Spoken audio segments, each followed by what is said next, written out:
Brace yourselves, everyone. I'm about to issue the most backhanded compliment in history. Are you ready? The Matrix Revolutions is intermittent ponage. Stories of good versus evil are usually more compelling when the villain is given a face and identity. The agents of the first Matrix film were so unnerving for this reason. Wearing dark sunglasses and identical bland suits, the agents had a look reminiscent of the Men in Black.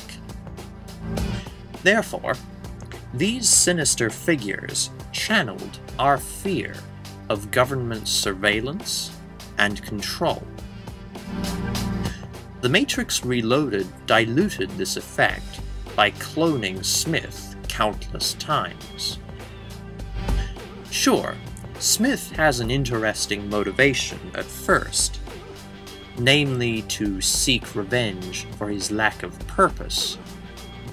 But after the Burly Brawl, this is never spoken of again. Smith did become the very thing he hates, a virus, or human, spreading uncontrollably, but this is precisely the problem. Smith's sole strength is now entirely in numbers, rather than character or malice. In Reloaded, Smith was far less unique or threatening. Thankfully, The Matrix Revolutions reverses this fault and returns Smith to his former glory. In Seraph's final scenes, the Wachowski brothers finally conjure some lasting menace from the Smith swarms, and we are also treated to a singular Smith at last. The thunderous climax finally sold Revolutions to me as a very good experience, as until then the film seemed fine but unremarkable. The acting is functional, including that of Keanu Reeves. As far as I'm concerned, he wasn't any better or worse than in the original Matrix. The effects are generally excellent. Overall, the philosophical talk fell flat this time, but the train station presented another intriguing layer of the Matrix. The case of SITH, a purposeless program, was rather interesting, in that it does parallel Smith's development.